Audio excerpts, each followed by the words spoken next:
Hola y bienvenidos nuevamente al Seminario Internacional de Sistemas Sociales, Redes y Complejidad. Hoy estamos de manteles largos en una sesión de lujo con dos estimados y admirados invitados de la Universidad Nacional Autónoma de México, los doctores Matilde Luna y Velasco.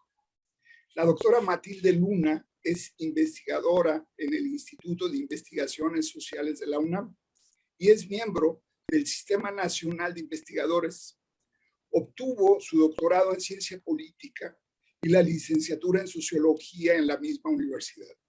Es miembro de la Red de Estudios sobre Desempeño Asociativo. Su principal línea de investigación es el estudio de mecanismos de coordinación social. En el marco de esta línea de trabajo, ha trabajado principalmente sobre relaciones corporativas y redes de relaciones sociales y sobre los temas de empresarios y política, redes de conocimiento y redes de acción pública. Desde hace algunos años realiza investigación sobre sistemas asociativos complejos, sobre sus propiedades, sus características, funcionamiento y desempeño, en colaboración con el doctor José Luis Velasco, que se encuentra con nosotros. Publicó sobre dicho tema ambos sistemas asociativos complejos, cooperación en medio de la diversidad. El doctor José Luis Velasco Cruz, que también se encuentra con nosotros, es investigador del Instituto de Investigaciones Sociales de la Universidad Nacional Autónoma de México. Obtuvo su doctorado en Ciencia Política en la Universidad de Boston y la maestría en Sociología Política en el Instituto de Investigaciones Dr. José María Luis Mora. Es miembro del Sistema Nacional de Investigadores. Ha asumido a lo largo de las dos últimas décadas la ardua labor de la crítica al sistema de democratización en México. Con esa visión, realizó la investigación sobre el nuevo federalismo.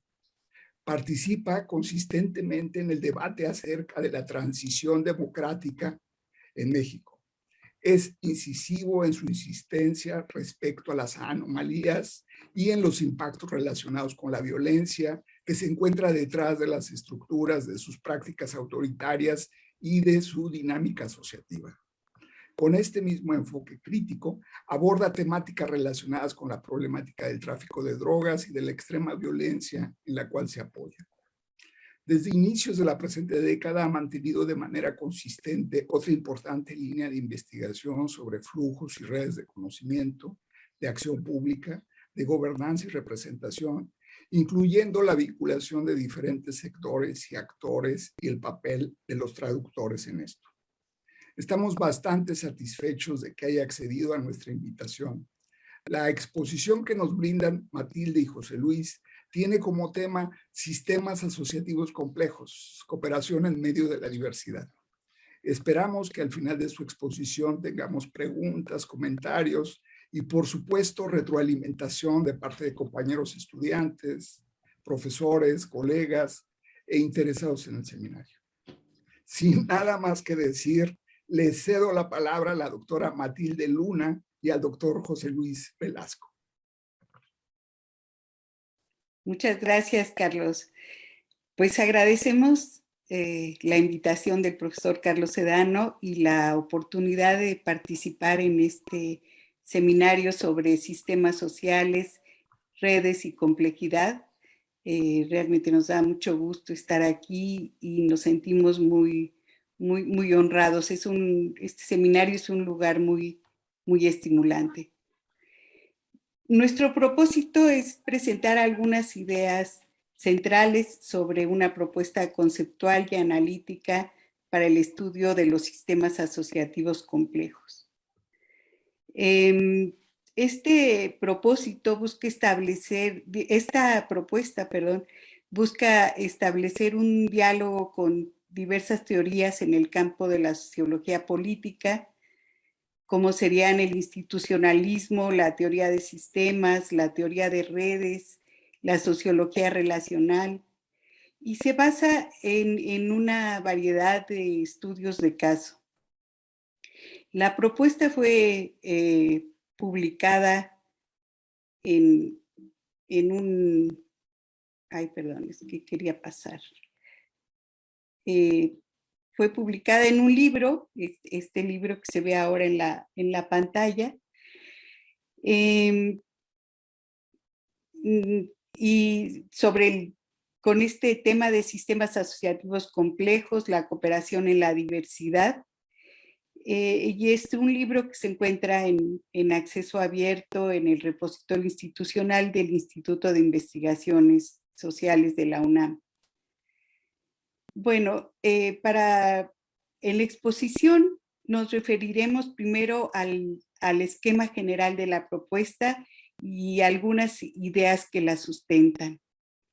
En segundo lugar, nos detendremos en dos de los aspectos o problemas clave del funcionamiento y desempeño de los sistemas asociativos complejos, que son el tema de la confianza relativa al problema de la cohesión entre individuos, organizaciones, entidades de carácter muy, muy heterogéneo. ¿Cómo se logra?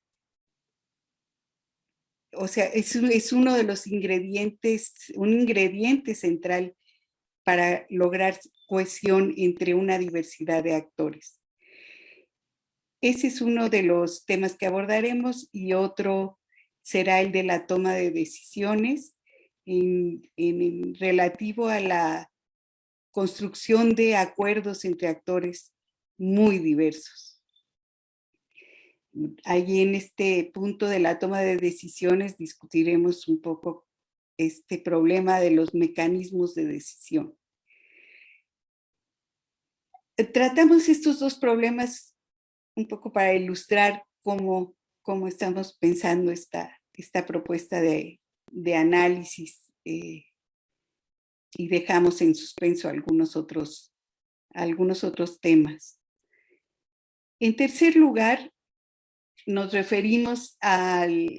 en tercero y último lugar, nos referimos muy brevemente a los sistemas asociativos complejos, no solo como un enfoque para observar los fenómenos asociativos, sino también como un modelo alternativo de la política, ¿no? Que es una visión, digamos, distinta a la visión de los sistemas complejos como un enfoque analítico. Bueno, ¿de qué hablamos cuando hablamos de sistemas asociativos complejos? Hablamos de una clase particular de entidades, de estructuras, de formas de cooperación, de mecanismos de coordinación que observamos en la arena pública y que se configuran en los espacios de intersección, como lo vemos aquí, entre diversas esferas institucionales. Aquí vemos una intersección entre el mercado y la sociedad civil, y también aquí incluyendo a las instituciones políticas.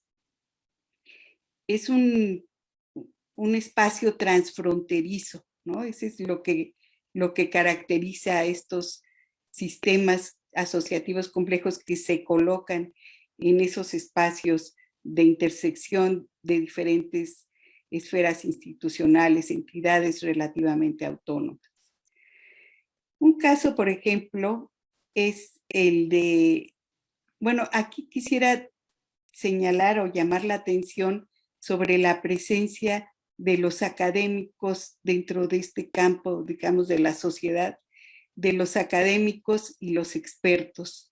Los académicos y los expertos juegan un papel muy central en estas configuraciones de sistemas asociativos complejos, porque, bueno, veremos un poco más adelante por qué es importante esta presencia. Un ejemplo es el caso del Sistema Nacional Anticorrupción, que es una estructura institucional que se encuentra en proceso de desmantelamiento, desafortunadamente. Pero bueno, aquí podemos ver en este caso cómo se intersectan, por una parte, una red de organismos del Estado, que incluyen la Auditoría Superior de la Federación, la Fiscalía especializada en el combate a la corrupción, la Secretaría de la Función Pública, etc. Una serie de agencias del Estado de diferente orden y una red de organizaciones de la sociedad civil y de expertos. Este Sistema Nacional Anticorrupción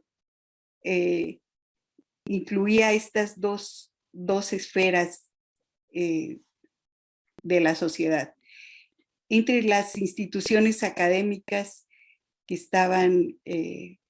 participan en este sistema está el CIDE, la UNAM a través del Instituto de Investigaciones Jurídicas, el ITESO, entre otras instituciones académicas. Están algunos think tanks, ¿no?, que les llaman, como el Instituto Mexicano para la Competitividad o México Evalúa, y redes de organizaciones de la sociedad civil como la Red por la Rendición de Cuentas. Existen también otros muchos ejemplos que pueden ser más institucionalizados, más formalmente construidos, como son los organismos constitucionales autónomos, como el Instituto Nacional Electoral o el Banco Central, y que combinan, que tienen una autonomía relativa y que combinan o que intersectan, que dependen en diferentes aspectos del Ejecutivo y el Legislativo en este caso, ¿no? Inclusive el judicial en el caso del INE. Bueno, hay consejos ciudadanos o redes de política pública más de carácter más temporal para impulsar alguna ley en particular, o organismos reguladores de recursos estratégicos como la energía o las telecomunicaciones. Bueno, algunas ideas centrales sobre los sistemas asociativos complejos, sobre esta propuesta, es que partimos de la concepción de estos sistemas como sistemas de relaciones entre entidades diversas, heterogéneas e inclusive institucional o funcionalmente diferenciadas. En términos metodológicos, esto significa que ponemos el acento no en las instituciones, sino en el sistema de relaciones entre ellas, es decir, en las propiedades y características de los vínculos que relacionan estas diferentes esferas institucionales o entidades de diferente orden. En este caso, el reto común de los participantes es articular las acciones de las diversas entidades sin con ello minar su autonomía y diversidad. Como señalaba al principio, los sistemas asociativos complejos son entidades transfronterizas que, si bien atraviesan fronteras institucionales, identitarias, territoriales, socioculturales o lingüísticas, no son solamente mezclas de diferentes valores o patrones organizativos, sino que exhiben una lógica asociativa propia. Quizás ese es uno de los elementos centrales de esta propuesta, descubrir cuál es esa lógica asociativa propia que exhiben estos sistemas de relaciones. Es por esto, porque digamos, por esta idea central de que tienen una lógica propia, que es posible identificar las propiedades que definen a los sistemas asociativos complejos, las características que nos permiten ubicarlos empíricamente, los mecanismos de integración de estos elementos diversos, relativamente autónomos y el desempeño. Digamos, estos son las cuatro componentes centrales de esta propuesta. En lo que se refiere a la autonomía, a las propiedades de las relaciones, es importante destacar que un núcleo central de estas propiedades emergentes lo constituye la autonomía, la interdependencia y el dinamismo.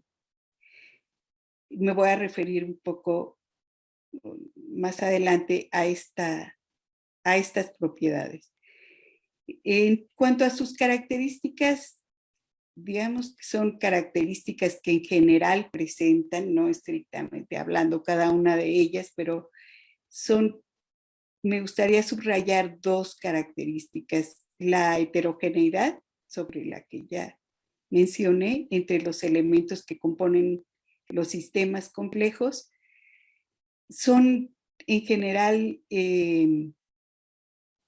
surgen de iniciativas múltiples, de los múltiples actores, individuos, instituciones que componen un sistema, y tienen una cierta preferencia por decisiones de carácter colegiado, lo que hace verlos como sistemas más bien horizontales que jerárquicos. Tienen objetivos cambiantes, ¿no?, por la heterogeneidad de sus miembros, y son en general estructuras flexibles que aumentan o disminuyen su membresía, que se adaptan a diferentes circunstancias, etc.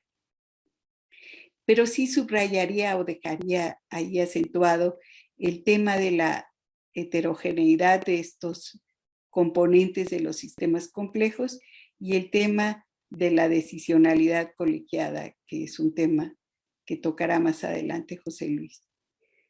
En cuanto a los mecanismos de integración o desintegración,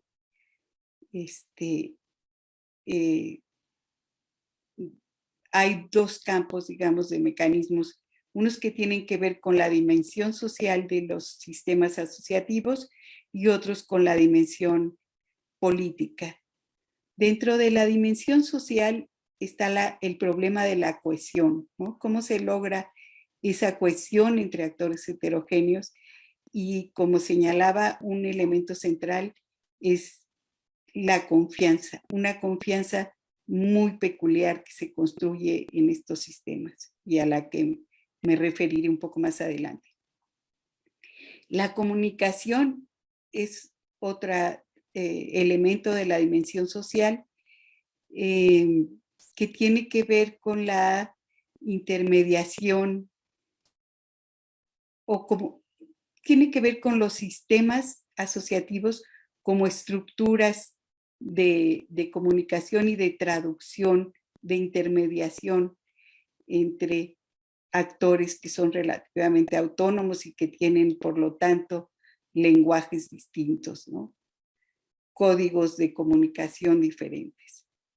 En el terreno de la dimensión política encontramos los mecanismos de decisión, de toma de decisiones, que es uno de los puntos que observaremos con un poco más de detalle, el tema de la representación y el tema el problema del liderazgo, ¿no? Son liderazgos más o menos horizontales, con cierto arraigo en las comunidades que representa. Y el desempeño se refiere básicamente a estos dos elementos de eficacia y legitimidad, ¿no? Como todo entidad que actúa en la arena pública tiene que ser eficaz y legítima. Lo que vemos es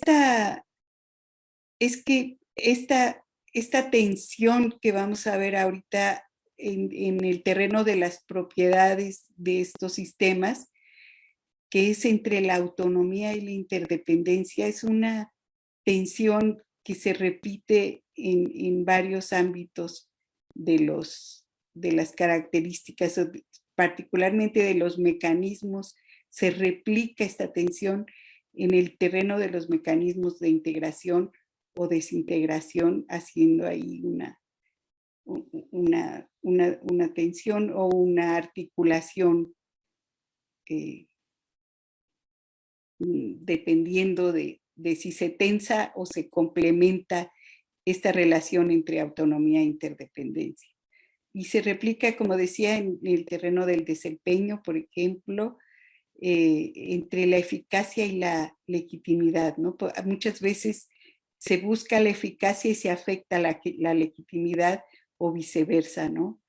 Se busca la legitimidad, se logra la legitimidad y se afecta la eficacia. Ahí en particular, desde la perspectiva de los sistemas asociativos complejos, hay una idea del desempeño funcional o práctico y del desempeño asociativo relacionado con el aprendizaje y el desarrollo o la creación de nuevas estructuras. Pasando al tema de las propiedades de los sistemas asociativos complejos y en particular de la tensión entre la autonomía y la interdependencia, que son características de las relaciones entre estos elementos. Lo que pasa es que tenemos ahí dos tendencias contrapuestas, ¿no? Que están presionando hacia lugares distintos, están tensionando la relación, son fuerzas diferentes, la de la autonomía y la de la interdependencia. Y como están los sistemas complejos en un ámbito de intersección, las fronteras son más permeables, más difusas y por tanto susceptibles, digamos, entre comillas, a la colonización,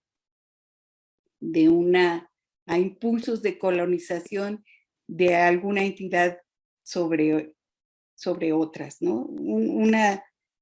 Una tensión de este tipo la vemos, por ejemplo, en este momento, entre ciertas agencias del Poder Ejecutivo y las universidades o las instituciones académicas, ¿no? Hay un impulso de colonización y hay una reacción de resistencia, obviamente, que busca reafirmar esta autonomía relativa.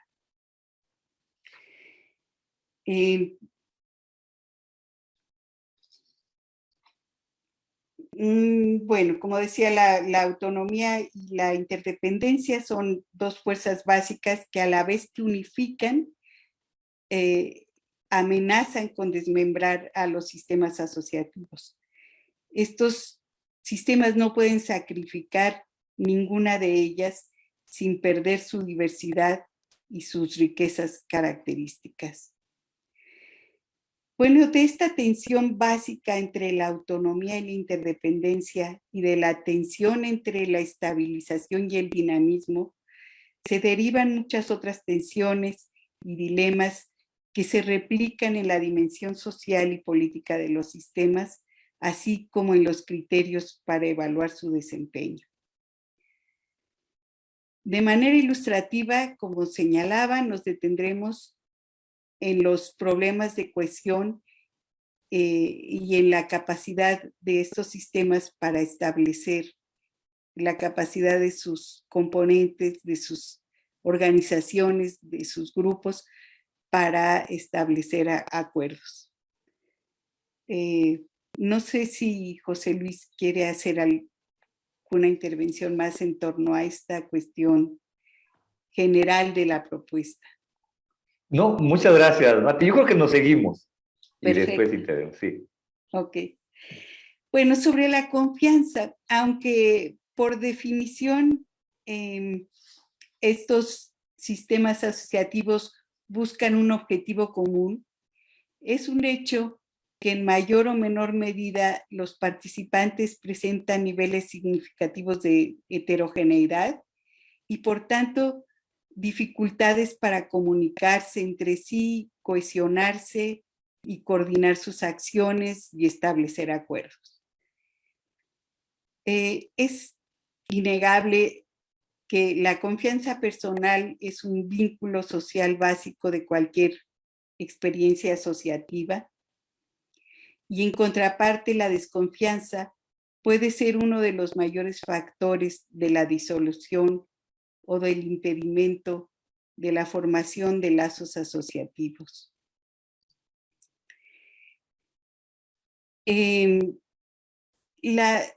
La confianza tiene una influencia decisiva en otros aspectos del desempeño asociativo. Esto es importante considerarlo.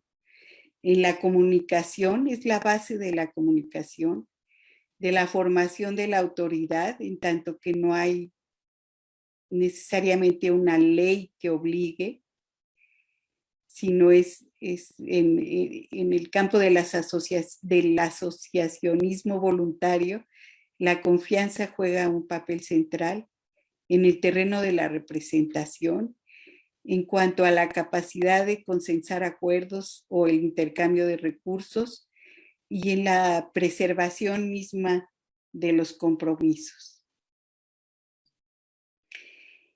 En el contexto de interacciones sociales complejas, las fuentes y los principios que sustentan la confianza son variables, ¿no? Esto es como algo muy particular de los sistemas complejos, pudiéndose identificar 3 dimensiones de la confianza interpersonal que, replicando estas tensiones, equilibrios inestables propios de los sistemas complejos, en las que estas 3 dimensiones de la confianza pueden complementarse, pueden potenciarse, pueden superponerse, pero también socavarse mutuamente.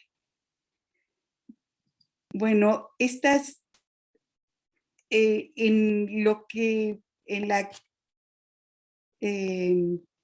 la confianza que existe en los sistemas complejos, podemos entonces encontrar 3 tipos de confianza que están en juego, digamos. La confianza normativa, que depende de normas, creencias y valores compartidos, que se basa en particular en la solidaridad y cuya fuente son las relaciones de amistad, las familiares, las relaciones entre colegas, las relaciones en la escuela, profesionales o políticas, afinidades políticas. Está también la confianza técnica, que depende de percepciones sobre las capacidades y competencias de los participantes y que tiene que ver más con valores como el prestigio, el conocimiento experto, las experiencias exitosas previas. Y también funciona una suerte de confianza estratégica que emana de cálculos sobre costos y beneficios y se basa en una expectativa de beneficios mutuos, en el principio de la reciprocidad y en el intercambio. Estas dimensiones de la confianza mutua, y esto es importante considerarlo, tienen sus propias limitaciones, ¿no? La confianza normativa, como sabemos, tarda mucho en construirse y es muy fácil traicionarla, ¿no? Esto es algo conocido. Y en particular, en el caso de los sistemas complejos, es difícil generalizar la confianza entre una membresía, por decirlo de algún modo, con visiones y lenguajes diferentes. En el caso de la confianza técnica, cuando los expertos no solamente son consultados, sino que llegan incluso a tener capacidad de veto, suele aflorar la desconfianza. Se introduce cierta ambigüedad entre intereses, causas y conocimiento experto por esta situación de fronteras difusas. En cuanto a la confianza estratégica, la heterogeneidad de los recursos, es decir, la información, la movilización o los recursos económicos, dificulta acuerdos sobre pérdidas y ganancias para lograr esta articulación entre intereses o valores diferentes. Las distintas expresiones de la confianza entonces pueden superponerse o complementarse o potenciarse o socavarse unas a otras, como decía anteriormente. Por ejemplo, una relación basada en la solidaridad puede incrementar las oportunidades para el desarrollo de una confianza técnica o estratégica, pero también estos tipos de confianza pueden entrar en conflicto. El conflicto suele presentarse cuando el predominio de un tipo de confianza mina el desarrollo de otro tipo. Por ejemplo, la confianza basada puramente en expectativas técnicas o estratégicas dificulta la comunicación e incluso puede inhibir el desarrollo de una confianza normativa.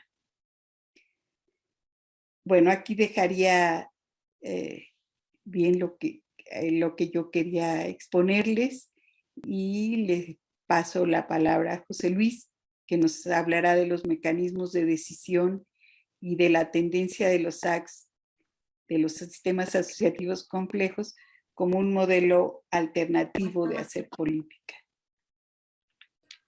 Muchas gracias, Mati. Quiero agradecerle también a Carlos la invitación y la presentación tan amable que deja una enorme responsabilidad sobre nosotros. Pero, Mati, ¿podrías dejar de compartir? Ah, sí, perdón. Para que yo pueda hacerlo. Bueno, gracias. Voy a compartirles mi pantalla con mi presentación. Permítanme un momento. ¿Sí la ves, Mati? Sí. Perfecto. Bueno, muchas gracias. Basándome en lo que ya expuso la doctora Matilde Luna, voy a concentrarme en lo que llamamos la dimensión política de los sistemas asociativos complejos. Esta dimensión política la vemos como conformada por tres elementos principales. El central, que es el poder asociativo. El segundo, los mecanismos de toma de decisión. El tercero, la autoridad. Y todos estos tres elementos con sus diferentes componentes, como son la negociación y la deliberación, la representación y el liderazgo, los vemos como enmarcados en un contexto que es lo que nosotros llamamos espacio asociativo. Es en esta dimensión política entonces en la que me voy a centrar, pero por razones prácticas, dado que no puedo cubrir toda esta dimensión, voy a centrarme, así lo decidimos Matilde y yo, en uno de los tres aspectos de la dimensión que me refería, la decisión, en sus dos componentes principales, la negociación y la deliberación. Y luego voy a hacer algunas observaciones sobre el espacio en el que transcurre, ocurre, se desarrolla, con el que interactúa y en el que se construye esta dimensión política, que es lo que denominamos el espacio asociativo. Bueno, les decía que el concepto central que utilizamos es el de poder asociativo. Partimos de la definición clásica de Max Weber, todos la conocemos, que ve al poder como la probabilidad de que dentro de una relación social, una de las partes pueda realizar su voluntad, incluso en contra de la resistencia o la oposición de sus contrapartes. Asumimos por lo menos provisionalmente esa definición de poder y A partir de ella definimos al poder asociativo, al poder característico de los sistemas asociativos complejos, como la capacidad para actuar organizadamente y, llegado el caso, realizar la voluntad propia, incluso en contra de la oposición de los demás. Quisiéramos enfatizar la primera parte, no porque sea más importante que la otra necesariamente, sino porque normalmente se da por sentado que un actor individual o colectivo puede y quiere movilizar sus recursos para realizar su voluntad. En realidad, parte de la construcción del poder consiste no en lo que uno logre frente a los demás, sino lo que uno sea capaz de movilizar de sus propios recursos. La voluntad, el conocimiento, la simpatía, el entusiasmo que se pueda poner para el logro de esa voluntad, de metas colectivas, es parte fundamental del poder y decide en gran medida la capacidad de un actor para lograr lo que quiere, incluso en contra de la posición de los demás. Entonces, las dos dimensiones son muy importantes, los dos lados de la definición. La capacidad para movilizar los recursos propios y actuar organizadamente, y la capacidad para correlativa, desde luego, la capacidad para lograr lo que uno se propone lograr, incluso en la voluntad, incluso en contra de la oposición de los demás. Vemos al poder asociativo complejo como distinto a otros tipos de poder, por ejemplo, el poder económico, el corporativo, el institucional, el militar o ideológico. Porque a diferencia de ellos, el poder asociativo complejo no consiste en lo esencial en la capacidad para utilizar el dinero, aunque sí lo utiliza, el músculo organizativo, aunque también lo utiliza, las prerrogativas institucionales, aunque también las puede utilizar, la fuerza física o la lealtad a una causa. Características estas que definen a los poderes que son más conocidos, como el económico, el corporativo, el institucional, el militar o el ideológico, a los que ya me referí.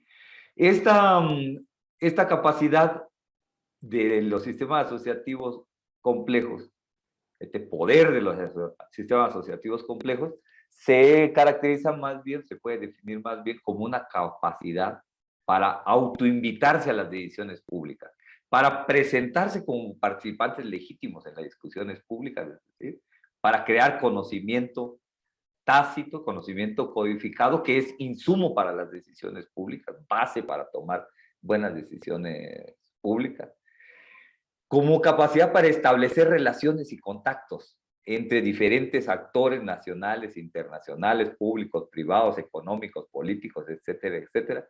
Y al hacer eso, para erigirse en garantes de la imparcialidad y generar legitimidad.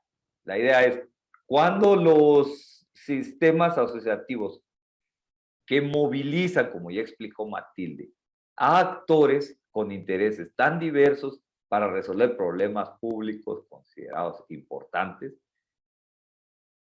Cuando hacen eso, los sistemas asociativos complejos pueden dotar a las decisiones de una legitimidad que de otra manera no tendrían. En particular, cuando las decisiones son vistas como producto solo de cálculos políticos o de cálculos económicos, no tienen la misma legitimidad que cuando se las ve como garantizadas por organizaciones de la sociedad civil, por miembros diversos del público, de la sociedad, que generan conocimiento, que establecen relaciones y que por lo tanto pueden verse como garantes de la imparcialidad. Este poder asociativo, entonces, fundado en la capacidad autoorganizativa de ciertos miembros de la sociedad, se podría ver como un poder que se agota en la asociación. Es decir, los actores sociales son capaces de organizarse, de conocerse, de crear sistemas asociativos, y eso ya es un logro gigantesco. De hecho, hay toda una tradición en la teoría política que ve al poder como simplemente como un fin en sí mismo. No se tiene poder para lograr algo, sino crear el poder, asociarse, vivir juntos, decidir juntos. Ese es el logro del poder. Sin embargo, este poder asociativo es un poder práctico. No se agota en la capacidad de combinarse, de actuar asociadamente, sino que genera o es visto como capaz de generar resultados prácticos, atender problemas públicos relevantes además, y generar beneficios al hacer eso para los propios participantes en lo individual y para el sistema en su conjunto. Bueno, esa noción de poder asociativo complejo es fundamental para entender lo que sigue. Y lo que sigue son los dos aspectos en los que voy a centrar, que son la negociación y la deliberación. Bueno, nuestra idea es que la negociación y la deliberación ayudan a los sistemas asociativos complejos a resolver un problema que es peculiar a ellas, o si no peculiar a ellas, peculiarmente importante para ellos. Este problema se deriva de la simultánea autonomía e interdependencia de los miembros del sistema asociativo. Por un lado, por lo que ya explicó Matilde, los participantes en los sistemas son autónomos. Cada uno de ellos se ve a sí mismo y es visto por los demás como relevante. Cada uno de ellos es independiente de los demás. Una empresa, una universidad, un actor, algún individuo reconocido o alguna institución gubernamental, y no quiere subordinarse a ninguno de los otros. Puede actuar en alianza con ellos, puede colaborar con nosotros, pero no quiere subordinarse con nosotros. Es ilegítimo para ellos subordinar. Esto implica que todos los intereses de los participantes, o más bien, los intereses de cada uno de los participantes debe ser tomado en cuenta por el sistema. La deserción de alguno de los miembros siempre es un riesgo. No hay manera de retenerlos en contra de su voluntad y por lo tanto la regla de mayoría, que es como la regla crucial para tomar decisiones públicas, es inaplicable en lo esencial. Y es inaplicable porque no hay un argumento legítimo para retener en un sistema voluntario de cooperación a un actor cuyos intereses tengan que ser sacrificados en aras del interés de la mayoría. Aquí importa el interés de cada uno, incluso contra el interés de la mayoría. Bueno, pero por otro lado, sin embargo, los actores son interdependientes. Si se asocian, si participan en el sistema, si quieren participar en él por lo menos, es porque se dan cuenta de que hay aquí un problema de interés general que no pueden resolver individualmente. Cuando el gobierno contacta a organizaciones de la sociedad civil, a expertos, a empresarios, etcétera, para decir, vamos a discutir este problema, es porque siente que él solo no puede resolver ese problema. Así sea porque aunque tenga todos los otros recursos, porque sienta que tiene todos los otros recursos, carece de la legitimidad suficiente para resolverlo por sí mismo. Esto implica entonces que cada uno de los actores controla recursos que son necesarios, o por lo menos importantes para la resolución del problema público en cuestión. Puede ser dinero, puede ser atribuciones legales, puede ser legitimidad, capacidad organizativa, conocimientos, etcétera, etcétera, etcétera. Este es el contexto entonces en el que hay que tomar decisiones. Actores autónomos, celosos de su autonomía y sin embargo interdependientes. Las decisiones, por lo tanto, tienen que ser decisiones colectivas en un doble sentido. En primer lugar, decisiones en las que todos y cada uno participen y en segundo lugar, en el que los intereses, los puntos de vista, las opiniones de todos y cada uno se reflejen en el resultado. Es decir, son colectivas por su origen y colectivas por su objeto. Para llegar a este tipo de decisiones, entonces, no se vale la imposición vertical. Las decisiones tienen que ser negociadas y deliberadas. Esa es la importancia de estos dos mecanismos de decisión en este tipo de sistema. No se puede decidir solo por la tradición, solo por la autoridad, se tiene que negociar y deliberar. Bueno, la negociación, el primero de esos dos mecanismos, bueno, todos sabemos qué es la negociación. Se negocia en el mercado, por ejemplo, en los mercados, una negociación más o menos descentralizada. Muchos individuos realizan transacciones más o menos simultáneas, numerosas, o la negociación más conducida, más centralizada. Por ejemplo, las negociaciones de paz entre un gobierno y otro gobierno, entre un gobierno y un grupo rebelde, entre una empresa y un sindicato. Todos estamos familiarizados con esos significados de la palabra negociación. En el fondo, lo que está implícito en un proceso de negociación es qué me das y qué te doy a cambio. ¿Qué ventajas logras tú? ¿Qué costos pago yo? ¿Qué tengo que sacrificar para lograr lo que quiero? ¿Qué tienes que sacrificar tú para lograr lo que quieres? Normalmente pensamos en la negociación de una forma muy mundana. Se negocia dinero o alguno de sus equivalentes, por ejemplo, en el trueque. Se negocia para lograr algo a cambio de algo que uno tiene, algo material a cambio de lo que uno tiene. Pero en sistemas de asociación, no solo en los sistemas asociativos complejos, obviamente se negocian no solo bienes concretos, sino también el derecho a participar. Ocupar un lugar en un puesto de decisión es algo que es un beneficio por el que muchos actores están dispuestos a incurrir costos altos, es decir, están dispuestos a sacrificar algo con tal de hacerse oír, de lograr una posición más o menos institucionalizada y segura en el sistema de toma de decisión. Una virtud de la negociación es que se logra un resultado colectivo que no es impuesto ni por un solo individuo o instancia, ni siquiera por toda la comunidad, sino que resulta de la agregación de muchos arreglos parciales. Y por lo tanto ya sabemos, la negociación como proceso y los resultados como negociación son capaces de existir incluso soterradamente, incluso ilegalmente, a pesar de prohibiciones políticas, religiosas, tradicionales, etcétera. Se compra y se vende ahí donde oficialmente no está permitido comprar, porque la negociación tiene, les decía, virtudes intrínsecas muy fuertes, la agregación de resultados parciales sin que haya una línea general que los imponga. Además, cuando funciona la negociación, genera un deber moral. Es decir, ya hizo la contraparte, ya hizo lo que debía, algo de deber tengo yo de hacer lo que haga. Pero aun cuando falla ese deber moral, y muchas veces falla, aunque no es irrelevante, hay generalmente un interés en que continúe la interacción.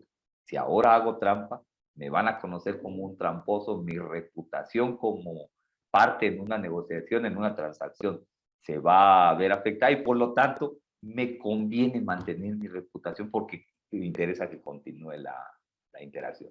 Bueno, los sistemas asociativos complejos, por lo tanto, hacen un uso amplio, según lo pudimos documentar, de la negociación.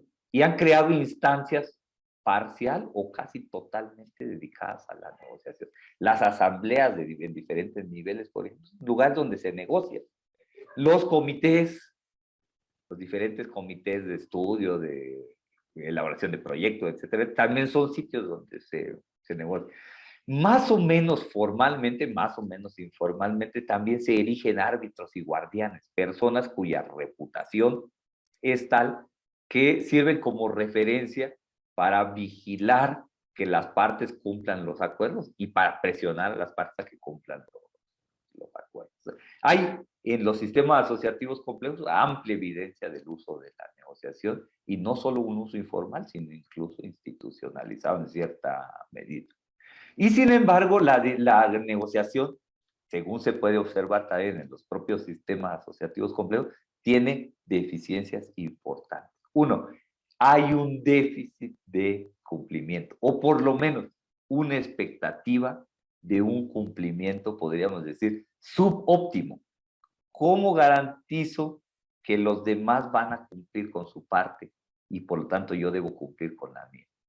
Como no hay autoridades especializadas con fuerza suficiente para imponer los acuerdos, entonces cada uno de los actores enfrenta el típico problema de acción colectiva. Si los demás tal vez no cumplan con su compromiso, no quiero ser yo el único tonto que cumpla con él. Pero más importante que eso es un problema, podríamos decir, incluso epistemológico.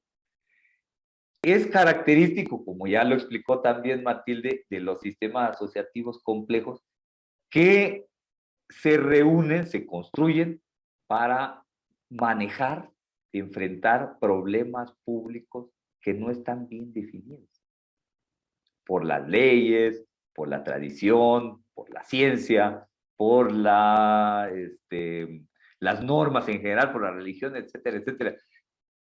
La gente que participa en un sistema asociativo complejo tiene conciencia, por ejemplo, de que la contaminación ambiental es algo muy importante. Pero, ¿qué es la contaminación ambiental? ¿Cuáles son sus consecuencias? ¿Cuáles son sus causas? ¿Cuáles son sus manifestaciones? Etcétera, etcétera. Eso es algo que hay que definir sobre la marcha. Y cada uno de los participantes en un sistema de este tipo viene con su forma peculiar de definir el problema. Para algunos, una definición deseable de un bien que se puede intercambiar es el dinero. Vamos a hacer, crear productos y procesos económicos que cumplan con normas ambientales, pero que sean redituables. Para otros, sin embargo, que intervienen en ese sistema, lo más importante es el conocimiento. Vamos a generar nuevos datos, nueva información, nuevas interpretaciones, nuevos conceptos, etcétera, etcétera. Para otros, por ejemplo, los gobiernos y las empresas, lo que importa es generar legitimidad. Queremos que haya aceptación pública, que la gente vea que nos estamos preocupando por el ambiente, etcétera, etcétera, etcétera. Esos bienes pueden ser mutuamente inconmensurables. Es decir, ¿cuántos pesos vale un dato? ¿O cuántas opiniones favorables vale un nuevo concepto? A diferencia de la negociación económica y de la negociación política, en los que normalmente hay referentes o equivalentes de valor, tales como el dinero, los votos, los puestos, en estos sistemas no hay un sistema universal de valores, no hay un equivalente general. Los equivalentes tienen que ser definidos en la propia interacción y los términos en los que esos equivalentes se intercambian con los bienes particulares de cada uno también tienen que ser definidos. Entonces, eso pone severos límites a la negociación. Problema epistemológico. ¿Cuánto se debe cambiar para que el cambio, de una cosa por otra, para que el intercambio sea equitativo? Es un problema que no se puede resolver fácilmente. Bueno, la deliberación, que es el otro mecanismo de toma de decisiones colectivas que predomina en sistemas asociativos complejos, soluciona varios de esos problemas. ¿Qué es la definición? Bueno, ¿qué es la deliberación? Todos lo sabemos. Es un razonamiento colectivo que busca construir una visión común mediante la persuasión mutua en lugar de la imposición de una parte sobre la otra. Abre todos los aspectos de la decisión al razonamiento, a la discusión, al debate. Se opone generalmente a la tradición, a la definición unilateral de los intereses y de los medios, etcétera, etcétera. Es la práctica que uno asocia, por ejemplo, sobre todo con los filósofos peripatéticos que caminaban ahí por los pasillos de la academia ateniense, haciendo preguntas y respuestas. Bueno, hay toda una tradición deliberativa en la filosofía, en la ciencia. Se supone que la ciencia es eminentemente deliberativa. Pero la deliberación la deliberación que nosotros encontramos a menudo en los sistemas asociativos es una deliberación práctica, orientada a definir problemas de interés, a identificar posibles soluciones, a elegir los mejores medios para esas soluciones y a organizar y repartir, distribuir los esfuerzos entre los diversos participantes, los costos entre los diversos participantes. Es decir, es un razonamiento colectivo para construir una visión común mediante la persuasión mutua orientada a la práctica, a problemas prácticos, por oposición, por distinción, a la deliberación filosófica, normalmente, a la que normalmente uno alude cuando habla de deliberación. Bueno, esta forma este razonamiento colectivo tiene varias virtudes. Primero, No, si la deliberación es en serio, no hay ganadores ni perdedores obvios. Los que intervienen llegan con una opinión y salen con otra opinión. O por lo menos creen salir con otra opinión. Se redefinen los objetivos, los intereses colectivos, los intereses propios también, y no se necesita llegar a votación, es decir, la gente se convence de que esto es bueno, es razonable, hay que hacerlo. No se usa la votación, porque la votación es imposición de unas voluntades, así sean las voluntades mayoritarias sobre otras, sino que ni siquiera hay necesidad de llegar a plantearse usted por cuál está, por qué opción está, porque uno se convence de cuál es la opción construida por todos al mismo tiempo. Cuando esto funciona así, el problema de cómo garantizamos el cumplimiento prácticamente desaparece. Hay un autocumplimiento.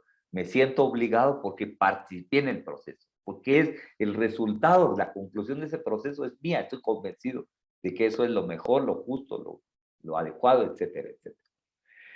No es casual, no es coincidencia entonces que los sistemas asociativos complejos parezcan sistemas deliberativos. Sus asambleas, sus comités están dedicados a deliberar sobre todo, más que al intercambio sobre la base de la negociación, al toma y daca, cuánto me das, el regateo, etcétera. Son foros de discusión, de deliberación, pues. Foros que son facilitados por traductores a los que ya se refirió Matilde, y más en general facilitadores, personas que ayudan a comunicar, a conectar a los diferentes miembros del sistema y a miembros del sistema y su entorno.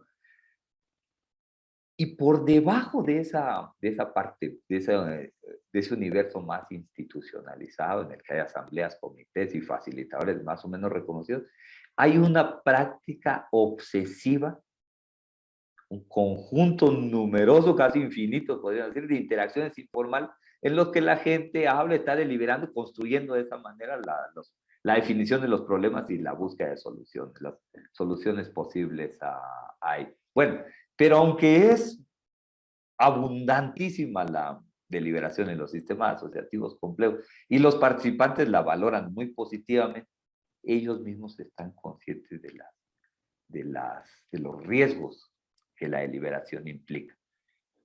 Generalmente se considera, el problema principal se puede sintetizar en la frase, es que la deliberación es costosa e impráctica. Como todos sabemos, la mejor forma de no tomar una decisión es dejar la decisión en manos de algún comité. Se nombra un comité y el problema ya no se va a atender. Las discusiones se prolongan indefinidamente y no se llega a ningún acuerdo. Cuando eso sucede, podemos decir que la deliberación falla por exceso. Se deliberó demasiado. Se emocionaron tanto los participantes o se empantanaron tanto los participantes en el razonamiento colectivo que perdieron de vista el objetivo práctico de la deliberación. Un ejemplo entre los casos que analizamos es el claustro para la reforma del estatuto del personal académico de la UNAM. Un esfuerzo muy loable que se diseñó teniendo en mente un modelo de máxima horizontalidad, máxima inclusión, máxima igualdad y máxima deliberación. El problema es que todo eso resultó en una máxima ineficiencia. Se generaron muchas ideas, muchos productos, etcétera, pero el objetivo principal, que era formular una propuesta viable para reformar el estatuto del personal académico, en la práctica no ocurrió. Entonces, tuvo muchas virtudes ese esfuerzo, pero no logró su objetivo, su meta principal, que era generar esa propuesta viable. Pero también puede fallar la deliberación por defecto, es decir, para evitar ese problema, algunos sistemas asociativos, como la Comisión Trilateral, que es un sistema internacional que busca identificar problemas públicos globales y discutirlos, analizarlos y hacer propuestas para resolverlos.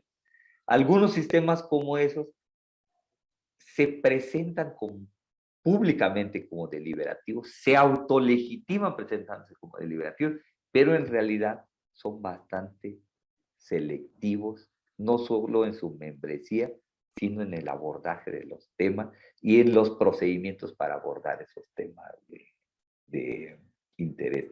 Parecen deliberativos, son capaces de tomar acuerdos, pero adquieren esa capacidad atentando contra elementos centrales de la deliberación, que debe ser un razonamiento libre, colectivo, incluyente, etcétera, etcétera. Entonces, lo que hacen es presentar sus prejuicios, sus preferencias, como productos de la deliberación, cuando en realidad la deliberación fue muy deficiente, muy excluyente, etcétera, etcétera. Entonces, la deliberación puede fallar por defecto o por exceso.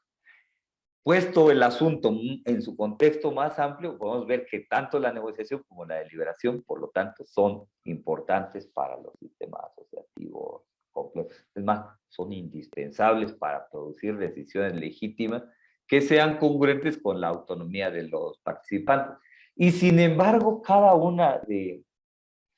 pero como ya señalamos, cada una de ellas implica riesgos serios.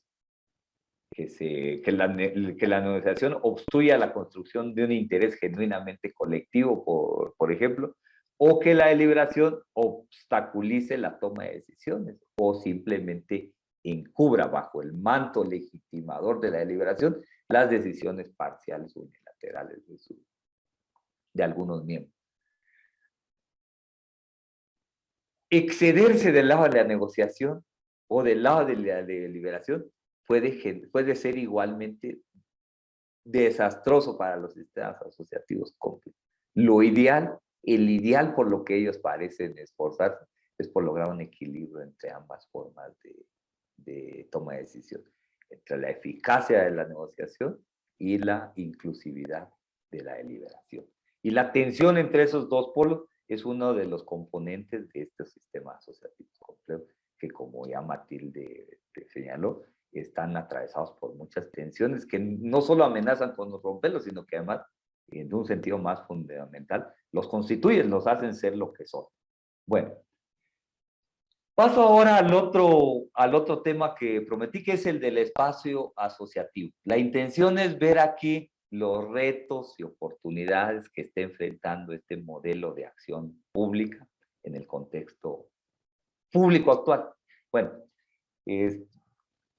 nuestra definición de poder, hay que recordarlo, es una definición relacional. Y esto vale no solo para el poder asociativo complejo, sino para todo poder. El poder entre seres humanos nunca es perfectamente unilateral. Incluso la parte más débil puede ejercer cierta presión, cierta influencia sobre la contraparte fuerte. La capacidad de los sistemas asociativos complejos, por lo tanto, para lograr sus objetivos públicos e individuales, dependen no solo de lo que ellos hagan y dejen de hacer, de la manera en que ellos se organicen, de los recursos que tengan, sino también de su contexto, el contexto en el que operan. Ese contexto relevante en el que operan es lo que nosotros definimos como el espacio asociativo complejo. Es un espacio constituido por, en primer lugar, asociaciones y sistemas asociativos que interactúan entre sí, pero también por la interacción de estas asociaciones y sistemas asociativos con muchas otras fuerzas sociales y políticas, las instituciones gubernamentales, los partidos, los sindicatos, las empresas, etcétera, etcétera. Es parte este espacio asociativo del espacio público más general, que incluye el espacio gubernamental, estatal, incluye al mercado, pero lo supera con mucho. Entonces, es en ese ámbito, en el ámbito del espacio público, donde se construye, se ejerce, se refrenda, se incrementa, se aplica el poder asociativo al que nos hemos referido. Bueno, es obvio, por lo tanto, que no todo espacio público es igualmente favorable para el desarrollo, el florecimiento del poder asociativo. Esto lo podemos ver si pensamos, bueno, ¿cómo sería el espacio ideal, el espacio público ideal en el que florecería, se expandiría el espacio asociativo? Bueno, sería un espacio público legalmente protegido. cuya existencia no dependa de la buena o mala voluntad de los individuos que están en posiciones de autoridad, sino que esté protegido por las leyes, por un sistema legal válido, eficaz, efectivo, etcétera, etcétera. Donde además, para que se le dé máximo curso a la negociación y a la deliberación, esté prohibido el uso de la violencia arbitraria, para que las decisiones sean realmente genuinamente negociadas o deliberadas, en todo caso colectivo. Bueno, un espacio donde el derecho a la asociación pacífica y voluntaria esté plenamente reconocido también, donde no solo se protege, sino que se valora positivamente la diversidad, se fomenta la diversidad, donde se aspira por lo menos a una máxima publicidad de los asuntos públicos, en lugar de que la información sobre los asuntos públicos se reserve por razones diversas, por lo menos se crea que los asuntos públicos deben ser ampliamente difundidos y discutidos y que los ciudadanos tienen derecho a conocerlo. Un contexto en el que el Estado no intenta monopolizar el interés general, sino que reconoce que el interés público es más amplio que el interés estatal, y donde se incluya, donde el derecho de participar se extienda, si no a todos los miembros de la sociedad, sí a la mayor parte de ellos. Es decir, un espacio público que vaya más allá de los espacios liberales clásicos finales del siglo XVIII, principio del siglo XIX, donde había una intensa deliberación, pero solo en círculos muy selectos, en los cafés y los salones franceses, por ejemplo, en los pubs y clubs de Inglaterra, etcétera, etcétera, donde solo participaba la parte iluminada de la sociedad, la parte culta de la sociedad. En las condiciones de las sociedades actuales, eso no es suficiente, se necesita un espacio público mucho más incluido. Bueno, ese es el espacio ideal. En realidad, los sistemas asociativos complejos no necesitan que exista ese espacio público ideal para desarrollarse. Es cierto que un mínimo de cada una de las características mencionadas anteriormente debe existir para que la participación libre de los ciudadanos se pueda dar. Pero una vez que ese mínimo existe, los propios sistemas asociativos pueden contribuir a ampliarlo, a elevar el nivel de esas características y a acercarse, cosa que nunca se va a lograr del todo, a ese espacio público ideal, óptimo para el desarrollo y funcionamiento de los SACs. Bueno, si decimos que los SACs pueden contribuir a ampliar el espacio público, es porque vemos que hay por lo menos 4 mecanismos, 4 formas en las que lo hacen y conviene detenerse, así sea brevemente, en uno de ellos. Una, como dijo John Dewey, el problema más prominente, más importante del público es su propio descubrimiento e identificación. Saber que formamos por lo menos un protopúblico o un sistema asociativo subyacente, porque lo que hacemos lo que hacen unos nos afecta a los demás y la manera en que los demás respondemos afecta a los primeros, etcétera, etcétera, y se cree y existe un sistema de interacción que nos rebasa a todos, un interés colectivo diferente a la agregación de nuestros intereses. Podemos participar en esa situación, ser miembros de ese sistema subyacente sin ser conscientes de ello. Bueno, una virtud de los sistemas asociativos complejos es que ayudan a los individuos a ser conscientes de esa interdependencia en la que se desarrolla su autonomía. Esa conciencia de que somos miembros de un público y que como miembros del público podemos enfrentar los problemas públicos, es algo que se puede fomentar mediante la propia acción asociativa. Y al hacer eso, al revelar la existencia de problemas públicos y de públicos, al hacernos conscientes de que somos miembros inconscientes de un público, podemos ganar un sentido de eficacia. Es decir, no solo estamos siendo afectados por ese sistema del que somos miembros, pero cuya existencia solo intuíamos, sino que además lo que hagamos puede modificar el sistema. Entonces da un sentido de eficacia. Y acompañado con eso viene el desarrollo de las habilidades y conocimientos necesarios para intervenir en las decisiones públicas. Tal vez debería ponerlo al revés, los conocimientos y las habilidades necesarias para intervenir en las decisiones públicas.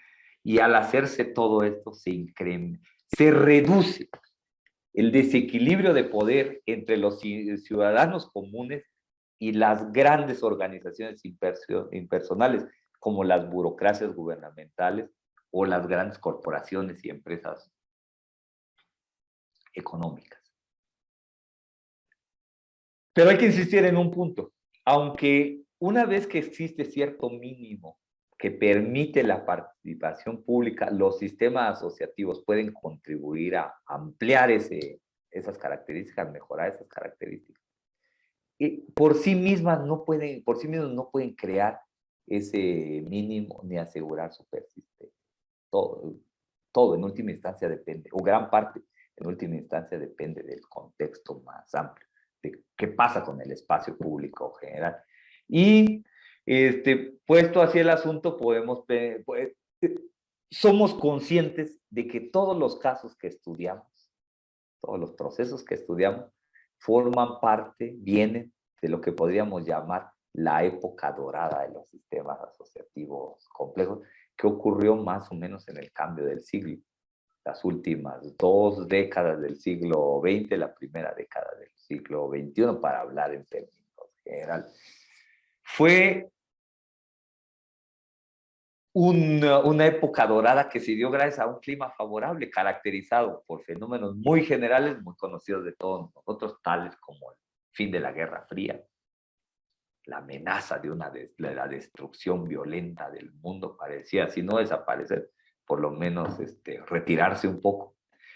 La desregulación de los mercados, que en muchas partes significó, como ya todos sabemos, la transferencia de poder hacia las empresas privadas, pero también el retiro más o menos voluntario del Estado, que ya o se negaba o era impedido de intentar regular cada una de las transacciones privadas de los individuos. Correlativamente a esto ocurrió desde luego la multiplicación de la sociedad civil, de las organizaciones no gubernamentales, la exaltación de la sociedad civil frente al autoritarismo y el totalitarismo, la democratización de muchas sociedades en el mundo, el desarrollo de un modelo postburocrático de administración pública y privada, y el establecimiento de sistemas de gobernanza múltiple en muchos lados. El ejemplo más conocido, más influyente fue el de la Unión Europea. Bueno, este fue el contexto intelectual, organizativo, ideológico, histórico, en el que se desarrollaron los casos que nosotros analizamos y que ahora lo vemos, fue de ese contexto, en muchos sentidos, una época realmente favorable para el desarrollo de esta forma de acción pública. Ahora también podemos ser conscientes de la fragilidad de ese contexto y por lo tanto de esa acción, de esa forma peculiar de acción pública. En realidad, muchos de los grandes autores que analizaron el espacio público escribieron en las primeras décadas, digamos, en la primera mitad o hasta las primeras 6, 7 décadas del siglo XX, y lo hicieron con un tono pesimista, más bien como un lamento. Ya cité a John Dewey, por ejemplo, que lamentaba mucho la desaparición de la esfera pública, característica de la sociedad norteamericana en buena parte del siglo XIX. Él y varios otros autores lamentaban, deploraban el debilitamiento o incluso la desaparición de los espacios públicos, provocada por, en primer lugar, el crecimiento de la desigualdad dentro de la propia esfera pública, o sea porque la sociedad era muy desigual o se había vuelto ya muy desigual, o porque, aunque la desigualdad social permanecía más o menos en el mismo nivel, se integraron al espacio público actores sociales de sectores desfavorecidos que previamente habían estado excluidos de él. Entonces, la irrupción de los actores socavó al espacio público que estaba pensado para un número menor de participantes y para niveles menores de desigualdad entre ellos. Obviamente, la discusión de problemas públicos voluntaria, horizontalmente, etcétera, es difícil de mantener en contextos como estos de gran desigualdad, en los que además se agudizan los conflictos entre clases y sectores sociales, y también es difícil que esa discusión libre, esa participación asociativa horizontal, florezca en un contexto dominado por organizaciones burocráticas gigantescas como los partidos políticos, las burocracias gubernamentales, los ejércitos, las corporaciones económicas, etcétera, etcétera. Al mismo tiempo, es difícil que estas formas deliberativas, abiertas, etcétera, donde participan actores más o menos informados de las cuestiones públicas, porque ahí mismo se van informando, florezcan en un contexto en el que la vida social se complejiza a tal punto que parece que las decisiones solo las pueden tomar expertos, los tecnócratas, los expertos, los poderosos, los que saben del asunto, los grandes burócratas, quien acaparar la decisión pública, y más aún en un contexto donde los medios de comunicación independientes desaparecían, absorbidos, derrotados, relegados por las grandes empresas monopólicas de comunicación, los medios masivos de comunicación. Bueno, ese era el contexto en gran parte del siglo XX, del que, antes de que se ocurriera esta época dorada a la que me referí. Es un contexto que conviene tener presente porque el contexto actual en el que estamos ahora hablando recrea varias de esas adversidades y esos elementos adversos y agrega otros nuevos. La época dorada de los sistemas asociativos complejos está seriamente amenazada o es sustituida por un contexto en el que está seriamente amenazado. No es que se haya inventado un modelo que es en muchos sentidos la antítesis del modelo de participación en nuestros sistemas asociativos. Ya existía ese modelo, es viejísimo, tiene siglos de existencia, pero se ha revitalizado en los últimos años. Y es un modelo caracterizado por, entre otras cosas, la desconfianza hacia la participación ciudadana independiente, a la que se asocia a intereses privados oscuros, malintencionados, etcétera, etcétera. Es un contexto en el que se procura, y es legítimo procurar por parte del gobierno, el monopolio estatal del interés público. No debe haber interés público más allá, por fuera del interés estatal. Todo lo que no es estatal es privado y todo lo que es privado no es legítimo. Entonces, o es interés estatal o es interés individual, privado. No hay lugar para el espacio, para el interés público entre esos dos extremos. Es un contexto también en el que se hace una apología de las estructuras jerárquicas, endogámicas y autoritarias.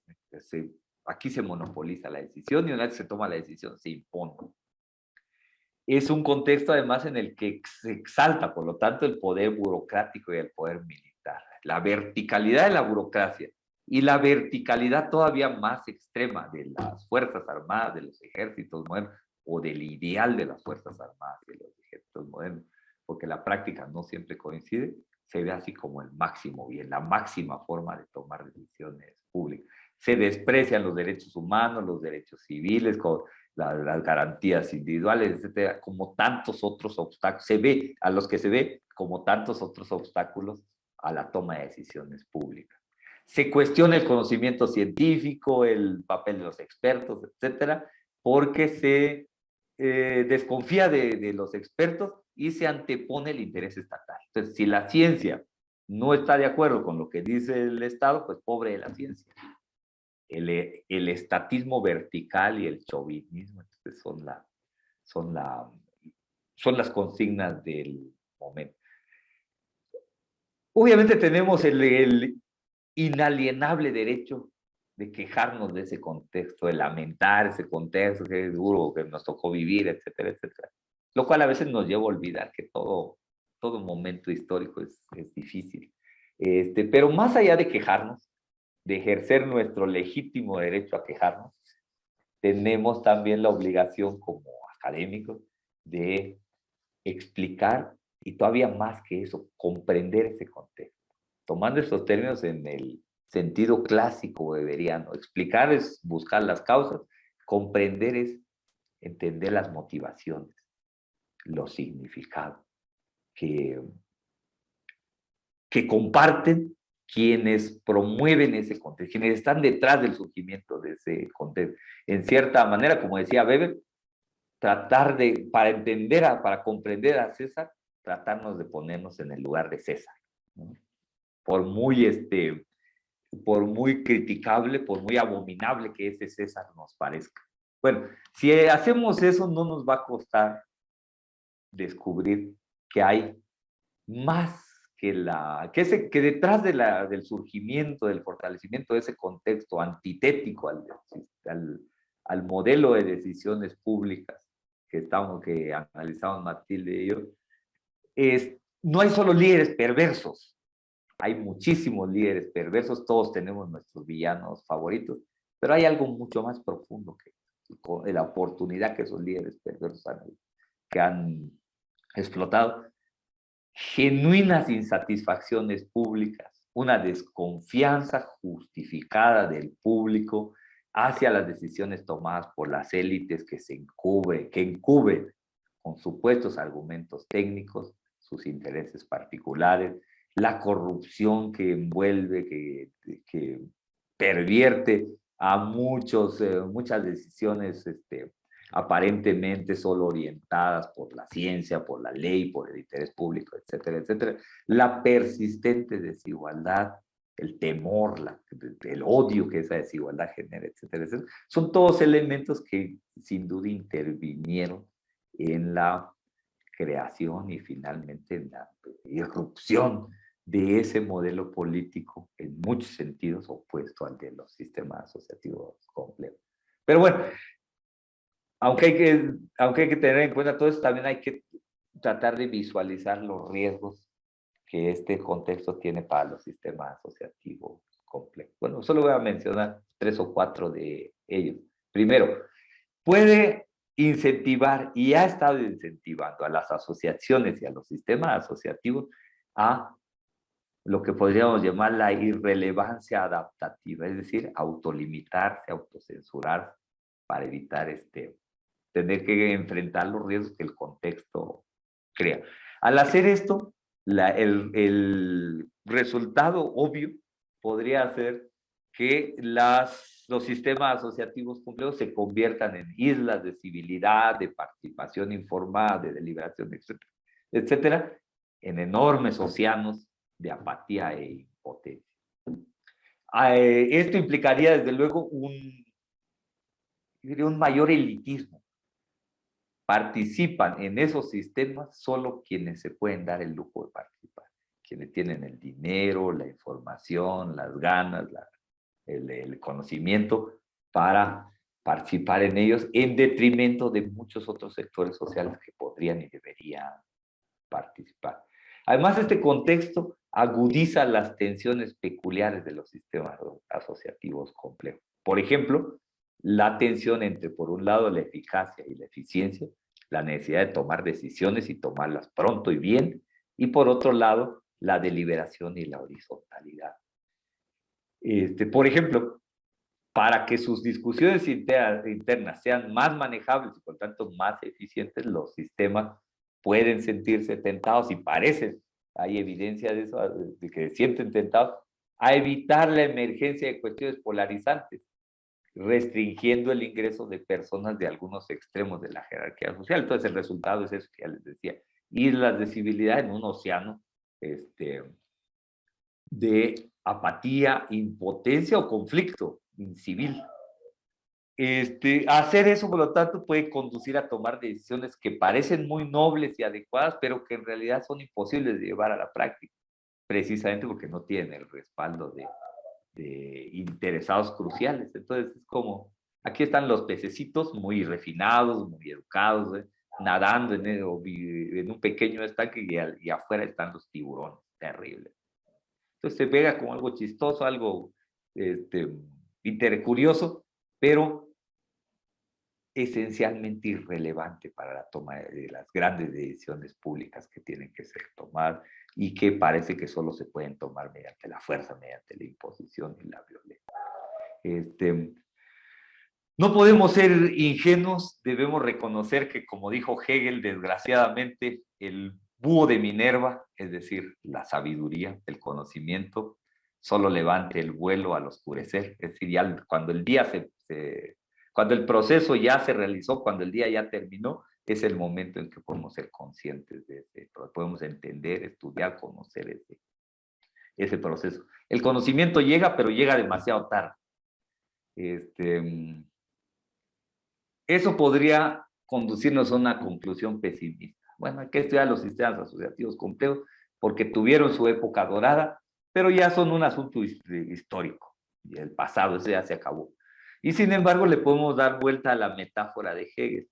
Si es cierto que el búho de Minerva solo emprende el vuelo al oscurecer, también es cierto que el crepúsculo no es sino el antecedente de un nuevo amanecer. Es decir, hay ciclos. Y el momento del ciclo que nos está tocando vivir tiene la enorme virtud de que nos permite ver comparativamente las virtudes y las deficiencias de un fenómeno cuya época dorada parece haber pasado, pero que de ninguna manera está anulado históricamente. Ese es, por lo tanto, un momento ideal para conocer y para practicar a contracorriente el arte asociativo, es decir, la cooperación voluntaria en medio de la diversidad y ahora podemos agregar en medio de la adversidad. Muchas gracias. No sé si Matilde quiere agregar algo.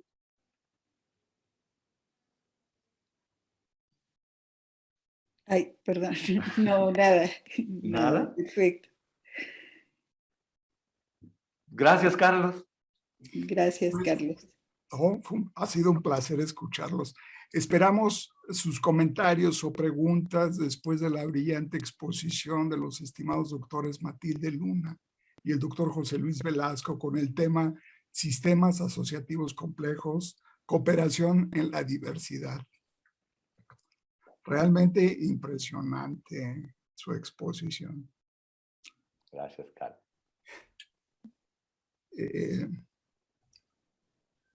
¿Hay alguna pregunta que han hecho los participantes? Permítanme un segundo.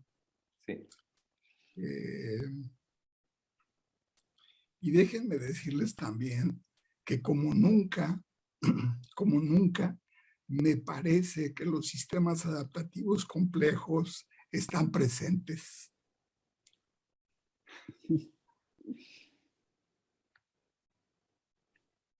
Yo lo veo, por ejemplo, en el caso de las organizaciones de apoyo a los desaparecidos. Como nunca se han asociado a nivel nacional y podría decirse que específicamente por razones que tienen que ver con cuestiones como la pandemia. Ante la imposibilidad de hacer contactos directos, la utilización de redes sociales, de redes en donde se comunican, trabajan, se expanden, es decir, de pronto la gente que está trabajando por la búsqueda de los desaparecidos en Guadalajara se puede contactar con la gente en Chihuahua o con la gente en Oaxaca o con la gente en Querétaro, y eso hace redes muy parecidas a estos sistemas adaptativos complejos, en donde evidentemente la organización se expande y empieza a desarrollarse de manera muy interesante. Me parece que no es solamente para el caso de organizaciones de apoyo a desaparecidos políticos, también es el caso, me parece, a redes académicas. Es decir, ahora que se vino la pandemia, pues estuvimos imposibilitados de ligarnos académicamente con colegas de distintas universidades, de tener congresos, encuentros, y a través de las redes hemos podido generar precisamente eso, es decir, asociaciones que son independientes propiamente de las universidades, pero que se orientan, digamos, por criterios que tienen que ver con intereses académicos, sin ser exactamente la academia. Y, por ejemplo, nuestra red, la Red Latinoamericana de Sistemas Sociales y Complejidad, que reúne gente de Chile, de Argentina, de Venezuela, de México, que nos asociamos y nos asociamos con características que tienen que ver con la posibilidad de hacer investigación latinoamericana, por ejemplo. Una vez reunidos, una vez, digamos, en red, se generan proyectos en términos de poder hacer investigaciones colaborativas, nacional o internacionalmente, que antes era como imposible imaginar y que las redes no los ha permitido. Es decir, me parece que en muchas instancias, numerosas pequeñas empresas se están asociando de manera colaborativa para realizar actividades, y me parece que hay una especie, digamos, de crecimiento en ascenso a estos sistemas adaptativos complejos que ustedes han planteado. Lo que me parece impresionante por la riqueza que tiene toda la información que ustedes están brindando, precisamente para llevar a la práctica y de la mejor forma estas asociaciones colaborativas, ¿no? Hay una pregunta que tenemos, dice José Pablo Tobar Quiñones de Madrid, España. Felicitaciones a José Luis y a Matilde. Me gustaría preguntarles cómo puede surgir una dinámica asociativa compleja en un entorno marcado por el conflicto, teniendo en cuenta que es muy probable que en este escenario no existe ese mínimo básico al que José Luis hizo referencia en su exposición. Tenemos otra pregunta. ¿Quieren anotar? Tenemos otra pregunta que dice, es de investigación social de vanguardia. Dice, muchos saludos a los estimados doctores Matilde Luna y doctor José Luis Velasco. Muchas gracias por sus magníficas aportaciones y muchas gracias al doctor Sedano por hacer posible estos magníficos encuentros. No, pues, muchas gracias. Arthur Stanford da Silva, de la Universidad Federal de Pernambuco, allá en Brasil, dice, ¿será que tenemos círculos? ¿Estamos fadados al eterno retorno de Nietzsche? ¿O lo que pasa es que deseamos una sociedad que no la que hemos deseado? Arthur, me estás escribiendo en portugués.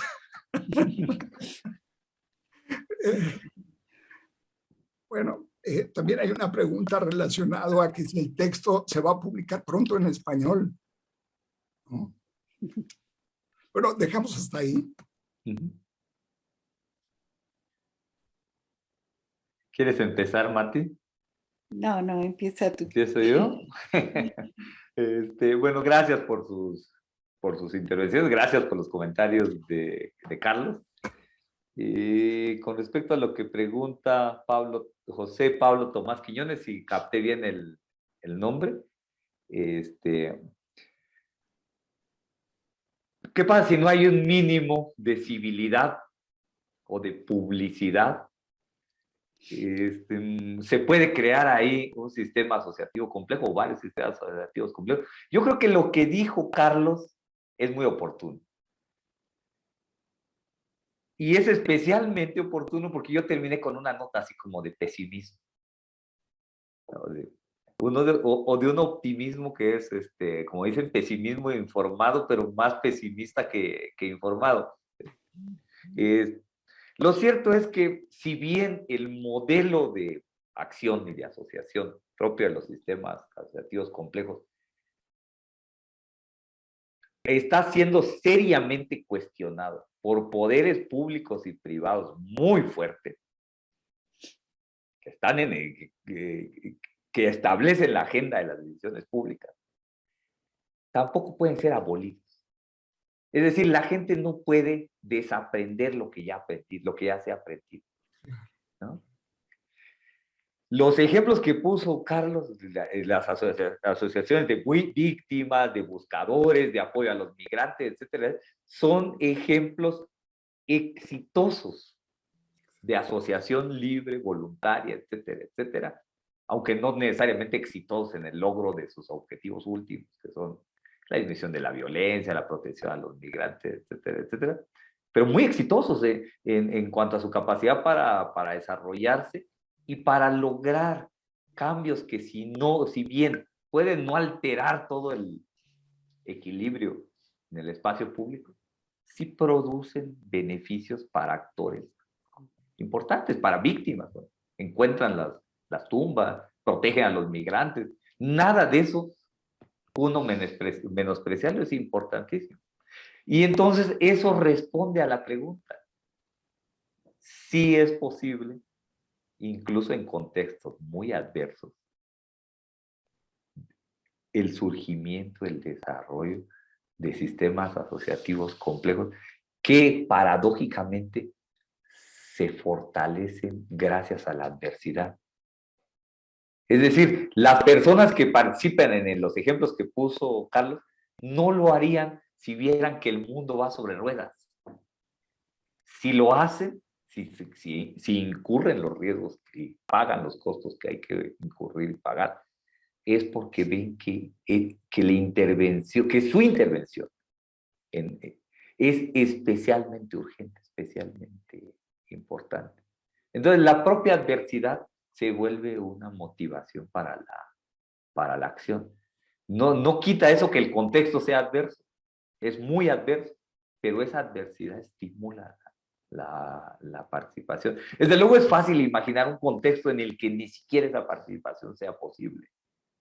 Es decir, donde la adversidad sea tal que el mero deseo de participar desaparezca. Pero, excepto en ese escenario extremo, el conocimiento, el ejemplo, las virtudes cívicas que ya se desarrollan, no pueden desaparecer nomás porque cambie el clima de opinión dominante. Y con eso contesto también lo que preguntaba Arturo Stanford da Silva, si capté bien su nombre, algo así como, ¿estamos condenados al eterno retorno de Nietzsche? De nuevo, puede parecer una condena, pero es también una esperanza. El contexto ahora es adverso, pero ya fue adverso antes. Y nadie nos garantiza que la adversidad vaya a ser para siempre. Al contrario, no es descabellado pensar que su propia inercia, sus propios excesos, terminen derrotando, porque ya ha sido derrotado en el pasado. Y cuando eso suceda, el ejemplo que los sistemas, que este modelo de participación creó y que se mantuvo a pesar de la adversidad, va a permitir el nuevo florecimiento de esta forma de acción pública. Entonces, podemos ver el eterno retorno como una condena, pero también como una buena causa de esperanza. Y con eso le dejo la palabra a Marta. Bueno, permítanme un segundo, porque Arthur hace una aclaración. Arthur Stanford da Silva, de Brasil, dice, es que me parece que vivimos la paradoja del decir que deseamos una sociedad diversa de la memoria semántica que producimos. Matilde, por favor. Yo creo que tenemos, además de un entorno adverso, hemos tenido a la pandemia, que también ha desatado mucho una especie de efervescencia asociativa muy novedosa, ¿no? Esto que también refería Carlos, cómo este contexto de globalización que parecía haberse cuestionado por lo menos, ¿no? Que surgen estos nacionalismos, estatismos, pues como que la pandemia, tanto por el lado de la comunicación y la asociación a nivel internacional con otros colegas, con otros grupos, está eso y está muchas formas nuevas de asociacionismo, ¿no? Que yo creo que hay que investigar, que han surgido, tanto por el lado de la globalización como del apoyo comunitario. Creo que ahí también hay muchos experimentos, muchas experiencias que habrá que recoger y analizar, y hay mucha creatividad, ¿no? Sergio, Muchas cosas novedosas en el ámbito del poder asociativo. César García Razo, un colega que ustedes conocen muy bien, les manda saludos. Dice, muy de acuerdo, lo vería también con los estudiantes del CIDE, que se están asociando colaborativamente en estos momentos y que ahora mismo están manifestándose y organizándose, desde mi punto de vista, en forma increíblemente horizontal, ¿no? Claro. Bueno, gracias César por el saludo, es recíproco, y es cierto, es un muy buen ejemplo de esa capacidad, esa voluntad, capacidad para organizarse en medio de la adversidad, para confrontar la adversidad. La resistencia, ¿no? Por supuesto. ¿Cómo se pone en juego? Es impresionante en este momento esta tensión entre impulsos colonizadores de ciertas instancias institucionales o gubernamentales y la resistencia por la defensa del valor de la autonomía es muy fuerte, ¿no? Sí, un atentado contra la autonomía de algunos actores sí puede realmente desatar una resistencia creativa en el terreno asociativo. Bueno, pues José Luis, tú tienes experiencia como director de la Revista Mexicana de Sociología. También Matilde, ¿eh? También. Sí. Sí. Bueno, yo a Matilde la recuerdo un libro que leí hace mucho tiempo y que me ha sido extraordinariamente útil, que son evaluación de organizaciones de la sociedad civil. Ese libro maravilloso que tú no sabes cuánta utilidad ha tenido.